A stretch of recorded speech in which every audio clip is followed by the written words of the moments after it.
Okay.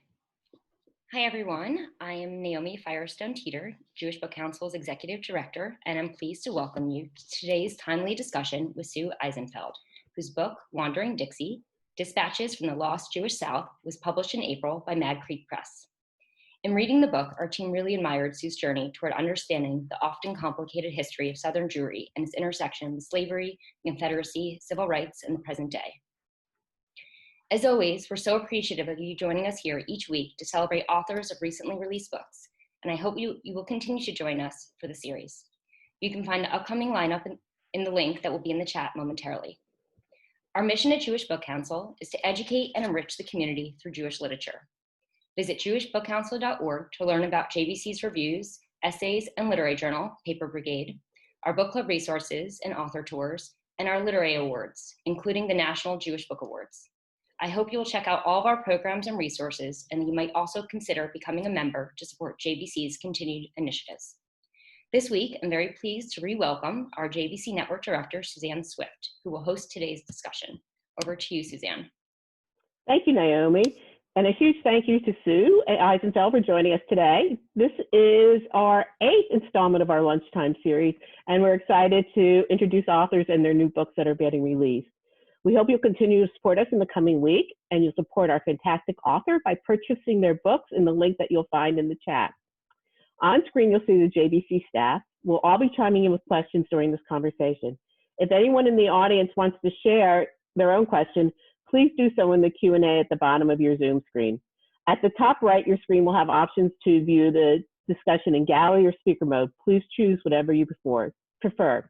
With that said, let me introduce Sue. Sue is a literary nonfiction writer who weaves together history, nature, travel, and adventure, culture, and personal stories. Her work has appeared in the New York Times, the Forward Washingtonian, and other publications, and her essays have been listed 5 times among the notable essays of the year and the best American essays. Originally from Philadelphia, she has lived in Virginia for nearly 30 years. Welcome, Sue. It is our pleasure to have you join us today. Thanks for having me. Let me start by saying I have lived in the South. I actually went to school in Macon, Georgia, which is a big laugh in my family, lived in Jacksonville, Florida, and lived in New Orleans, just a few places I lived. I grew up in Allentown, Pennsylvania, and I went to school in the South, and I had no clue what okra was until I got down there. Additionally, I needed to smile as I read your book because I've met Macy Hart a few times as my kids went to Jacobs. I was so impressed when he started the Institute for Southern Life, Jewish Life. But let me start off.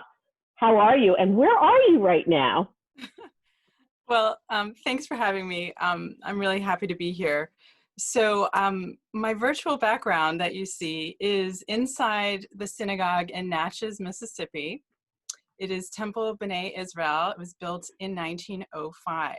And this is one of the many small Jewish communities, although this isn't among the smallest that I went to, but one of the many small Jewish communities where the synagogue was really fighting for its life, where the congregation had diminished. When I was there last, there were 12 members, and they were really at odds at what to do with this building that required renovation, and it might slip out of their hands if they weren't able to take care of it. So it's in the process of being refurbished right now, and there's a fundraising campaign. So I'm really happy to have this as my background to spotlight one of the sort of lost Jewish communities that I wrote about. And where are you, besides your background, where are you physically and how are you doing? Well, I'm physically actually in Philadelphia now, although I live in Arlington, Virginia, kind of a pandemic refugee in a sense, but that's a long story. Could you tell us a bit about your book and why you wrote it and what prompted you to go to the South and do all this research? Yeah, so I grew up in Philadelphia. I'd been living in Virginia for, well, now it's been almost 30 years, but the time that this book began was really maybe I'd been living in Virginia about 15 years when I discovered the idea of Jewish Confederates. I had never known that there were any Jewish Confederates. I came across a cemetery in Richmond, Virginia that opened my mind to this idea, and I began to learn that there were also Jewish slave owners in the South. And being from the North, this was just not a part of my understanding of the world at all. So this idea kind of stuck in my craw, and I had the question, we Jews celebrate our freedom from slavery every year at Passover. So how is it that the Jews could have fought on the so-called side of slavery? How could they have fought for the South? And I just thought about this idea for years. Finally, I decided, I had to see the South. I lived in Virginia, but I'd never really been to the South aside from, Jewish Florida. And I wanted to go to the Deep South specifically, and I wanted to go to the small rural places. And what I really wanted to do was to see the place that these Southern Jews had lived, that had made them decide that they loved it so much that they wanted to fight for the South. I wanted to see where they lived, I wanted to see where they prayed, and I wanted to see where they were buried and just get a sense of what the Deep South was like. What I found when I went to the small rural towns was that these were places that there used to be a lot of Jews, hundreds of families. But now, by the time I was there, starting in 2015, in some places there were maybe 7 Jewish members of the synagogue left, or 4, or maybe in some places just 1, or no Jewish people. And so that's why I began to call them the lost Jewish communities. These were once thriving places, and Jewish people left to go to the larger cities and find better jobs. And so what we have left is these synagogues that don't really have enough money to sustain themselves. We have crumbling cemeteries, and I kind of wanted to tell that story.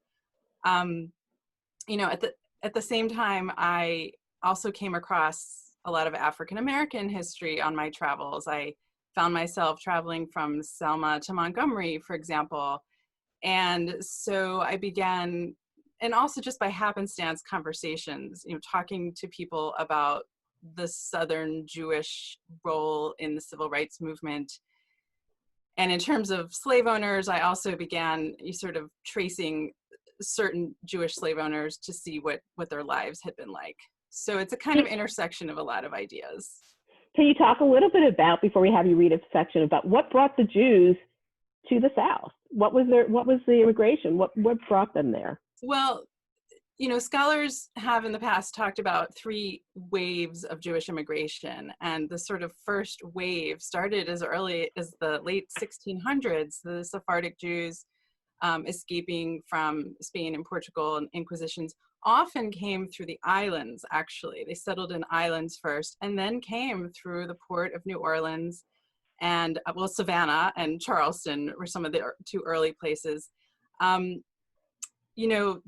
That's just how the early travelers came. So I think that one of the real answers to the question of why the Jews fought for the South is simply that if you landed in the South and you were in America where you could practice your religion and live freely, it was the greatest place on earth. So whether you went up north or whether you came south, I think wasn't always a choice, but that they were really loyal to wherever they ended up. So can you just give us a taste of your book? Can you read a little bit? Yeah, absolutely. I thought I'd read actually just a few paragraphs from the prologue.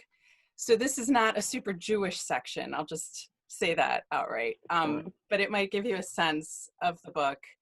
I call the prologue Jews, the Confederacy, Race, the South, and Me, which is kind of a summary of the book. A stream of slump-shouldered, butternut-clad rebel infantrymen march up a gravel road lined by Federals. When they arrive near the McLean house, the site of Lee and Grant's grand handshake the day before, they lay down their rifles in orderly tripods. It's the stacking of arms ceremony. After 4 years of brutal war, the men are forced to surrender. Their canteens jingle as their only worldly possessions, musical instruments, battered bags, battle flags, slough off onto the ground, and a Union band plays Auld Lang Syne and Dixie. And then the most remarkable thing happens at Appomattox Courthouse, Virginia. This liberal, Yankee-born city girl starts to cry. Oh yes, back on April 12th, 2015, the last day of the 5-day event commemorating the sesquicentennial of the Civil War. In the few Whoop. Well, Oh no, we lost Sue. We'll give her a there she is. second. Okay. Am I back? You are back. Okay. All right. So in the few months before the Charleston, South Carolina shooting, when a young rebel flag toting white man shot and killed 9 Black churchgoers inside their house of worship, and 2 years before the deadly protest in Charlottesville, Virginia, when neo-Confederates and neo-Nazis marched and rallied to protest the city's decision to remove a Robert E. Lee statue, I was as caught up as ever in the Confederate fever of Virginia. The fever had been building in me for more than 20 years as I resided in the Old Dominion. I'd been thinking about a road trip to the Deep South with the goal of expanding my Civil War geography. I was going to make my way from Andersonville, Georgia to Vicksburg, Mississippi, and learn about the landscape of where the sprawling war had taken place. I hadn't yet decided to change my plans to focus on the lost Jewish South. I hadn't yet realized I'd been driving the route between Selma and Montgomery through the heart of the civil rights movement, and that I'd hijack my own trip and turn it into an exploration of the history of America with slavery at its roots, and realize my own lack of awareness. That gradual transformation would come later. At this point, I was still caught up in ingesting the history that white Virginia had laid out for me. I'd spent my childhood in Philadelphia, visiting the homes and tombstones of our nation's founding fathers, learning about colonial days, Quakers, the Revolutionary War, and the Underground Railroad. But in Virginia, I had spent my adult years and decades visiting the mansions, plantations, and gardens of former presidents and slaveholders, Confederate monuments, and small, dusty museums where Confederate letters were written on wallpaper during paper shortages. My husband Neil and I even got married at a bed and breakfast where a portrait of Stonewall Jackson hung over the mantelpiece, near where 3 brick slave dwellings still stand, spotlighted by sunset. Even a freedom and justice for all Center City Philadelphian can get sucked into the general one-sidedness of Civil War commemoration in the South. But at a Battle of Spotsylvania reenactment I attended, all the white Southerners, many wearing Heritage Not Hate t-shirts, were shouting a call and response chant in unison. "What do we do now?" they chanted. "Kill Yankees." "How many?" "All of them." That's my excerpt for the day. Thank you, Sue. I'm going to jump in for a second. One of the points of entry for you on this journey is the story of your relative and civil rights activist, Andrew Goodman.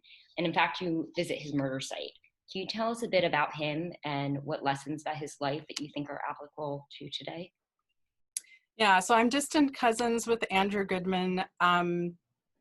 He and Michael Schwerner and James Chaney were the 3 civil rights activists who were killed in 1964 during Freedom Summer. They had been trained to go down to Mississippi to do voter registration. And in the process of their work, they were ambushed by the KKK and lynched. This, as I understand it, was a point in time when white people started to pay attention to the civil rights movement because we had 2 white people who were killed and they were college educated. And before that, I think a lot of people hadn't been paying that much attention. His legacy is actually still being carried out today through the Andrew Goodman Foundation, which is a great organization that supports young people in getting involved with democracy and also breaking down the barriers to voting. So I think in terms of how his life provides lessons today, I mean, we still have issues with voter suppression. Not only marginalized people, but actually college students have a very difficult time voting, and the Andrew Goodman Foundation really focuses a lot on college students for that reason. But you know, I think the lessons of today are that we still need to vote, and we still have a lot of work to do to help others to vote. And that's one of the things I took away from sort of investigating his life a little bit and traveling the path that he had taken in Mississippi, and speaking with his brother, David Goodman, who runs the Andrew Goodman Foundation. So that's my little plug for getting involved with the Andrew Goodman Foundation and the good works that they do today. Thank you for sharing about him, Sue. I found your discussion throughout the book about Southern Jewry and what it meant to pass and assimilate in white privilege particularly important. Do you think you could dig into that a little bit here and share with our readers what you share throughout your book? Yeah, so something that was interesting to me, I had this question of how was it that the Jews were sort of able to fit in so well in the South? I had the idea that the South was really anti-Semitic. And in fact, not only did they fit in, they were welcomed, they were cherished members of the community. So many stories of Christian members of the community helping the Jews build their synagogue, helping rebuild after fire, even participating in going to services. And I was really surprised by all of that. But really, what it came down to ultimately was that the Jews were white. The Jews were considered white. And as long as you were white and you went to church, in which case they would call it the Jewish church, then you were good. You were good in society. You could rise in social status. You could become leaders of communities, which is what they did, and be really integrated. I mean, Jews are always working to assimilate wherever they go. And I think in that way, the South was no different. But I think they seemed really welcomed into society in ways that non-white people were not, obviously. And so it was a really big moment for me to kind of realize that,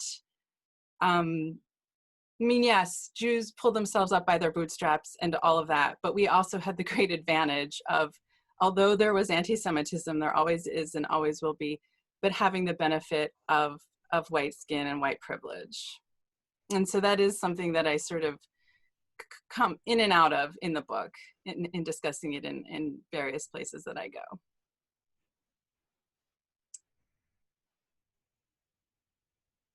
So along that line, Sue, Jews were accepted into business more or less, right? They were able to, you talk about how they were able to sort of be Jewish, but really be white people. So what roles do they have in business and trade, and how did they interact with the enslaved and then later the freed Black Americans that they encountered?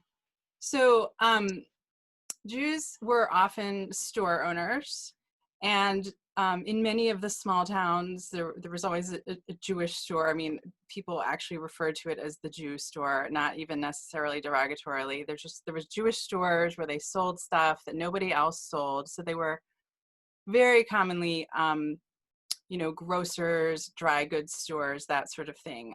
People have said that Jews were sometimes the only white people that would sell goods to Black people.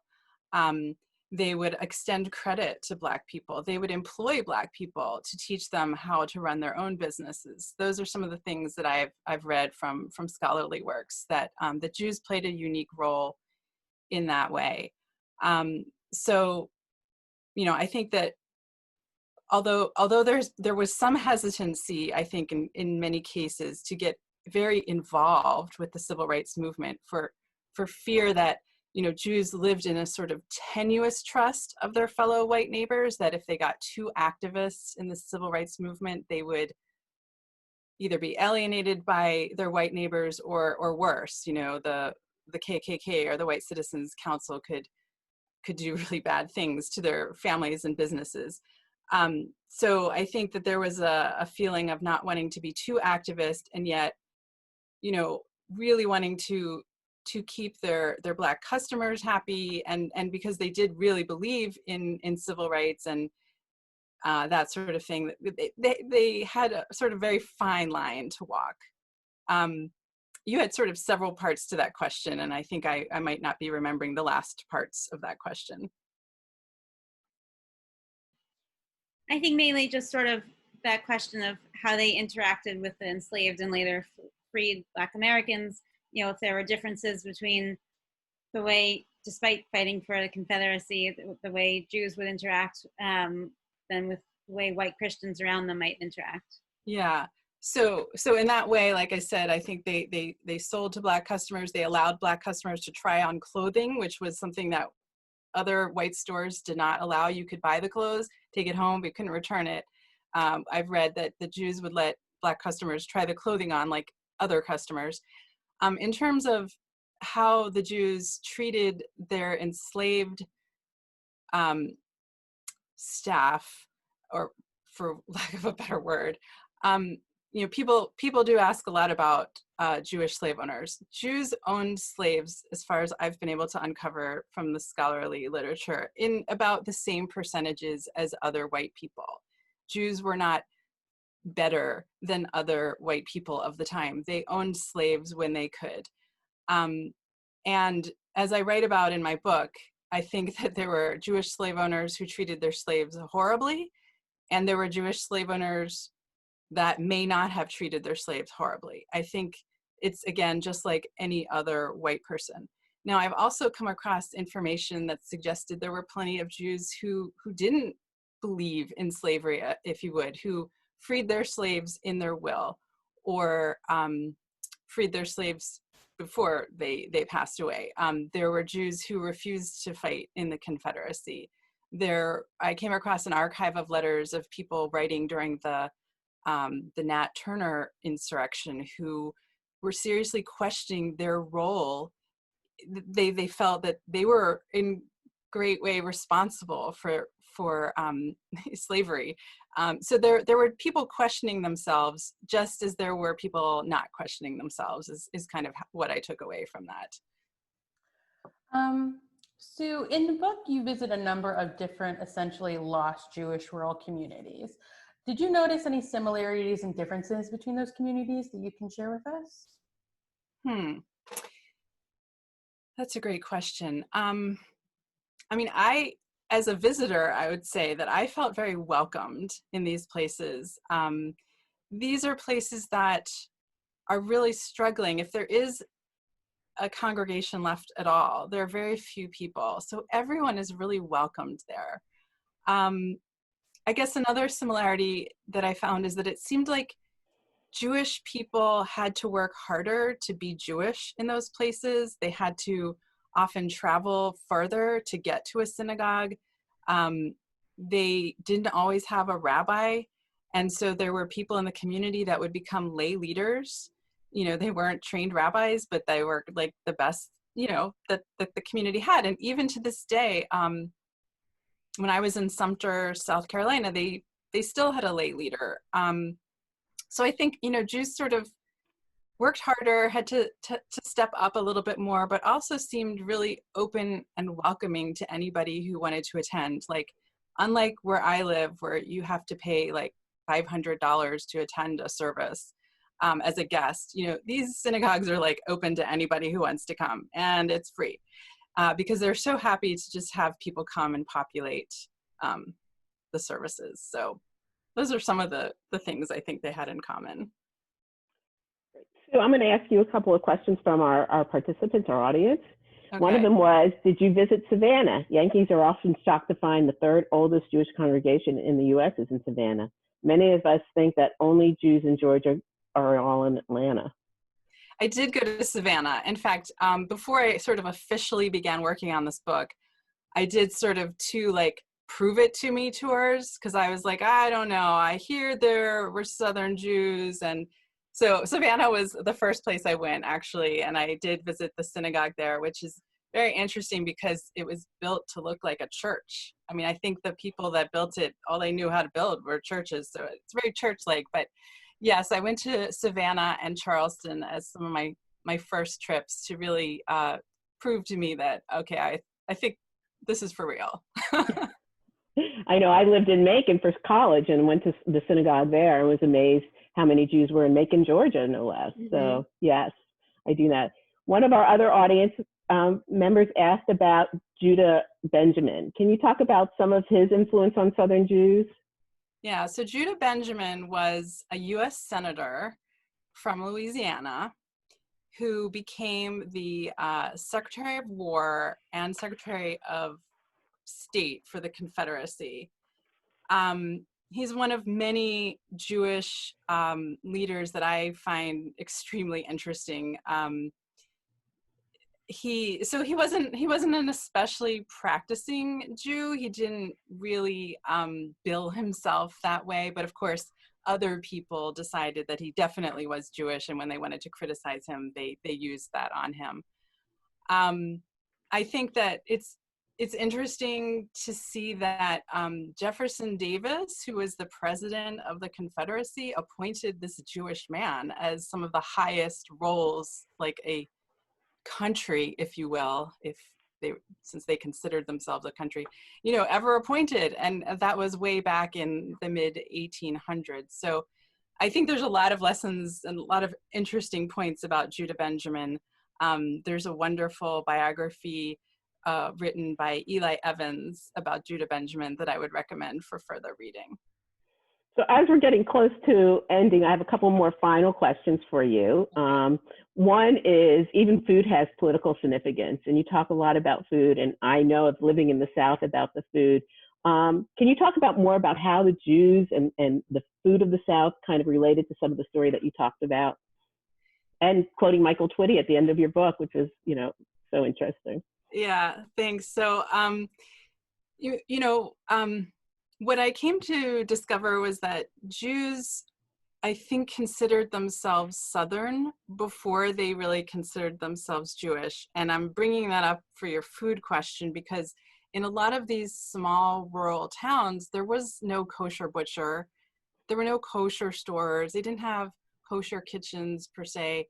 And so they really seemed, from what I've read, they really seem to have adopted Southern food, period. And so there are a lot of stories of Jews eating, at various luncheons and events, ham biscuits, or breaking the Yom Kippur fast with pork roast, which is so anathema, I think, to many of our experiences. Even a story that I heard that I write about in the book is that in this one small town, Helena, Arkansas, people would come from all of the other small towns to go to services for Yom Kippur. And the gentleman I spoke to said, his mother was very concerned that people had traveled from so far to come to services. So she would make a luncheon on Yom Kippur, which of course is the day of fasting, and just really blew my mind. But I think they kind of did what they could to be Jewish. And if they had to make different arrangements about food, then so be it. And in fact, it was kind of funny when I was in Natchez, which is where my background is here. I was with the Institute for Southern Jewish Life and the Southern Jewish Historical Society, and we were there for a luncheon that was supposed to be kosher. And it turns out they totally messed up the order, and we had, sausage and shrimp and pork and all of these things. And I thought, this is a really funny thing that happened that was totally not intentional, but this is how the Jews ate in many cases throughout the South. So I have one final question for you, and I want to thank you for doing this. In writing this book, what do you hope readers will do after reading it? Oh, thanks for that question. Well, I guess I am hoping that readers will take my advice and read some of the sources at the end of the book that I've called out that have to do with racial issues and learning more about Southern Jewish life. But actually, I'm hoping that people will give money to help save some of these small Jewish communities. And on my website, SueEisenfeld.com, I've listed some organizations that people might be interested in looking into if they wanted to help save some of these places. Well, thank you so much for joining us today. We also want to thank everybody that did join us. Please come back next week with a conversation with David Anjmai, and check out our links today and consider buying Sue's important book. Again, thank you, everybody. Thank you so much, Sue. It was great. So many more questions. I wish we could get to them all. Thank you for coming. Thank you, Sue. Bye. Thanks, Sue. Bye.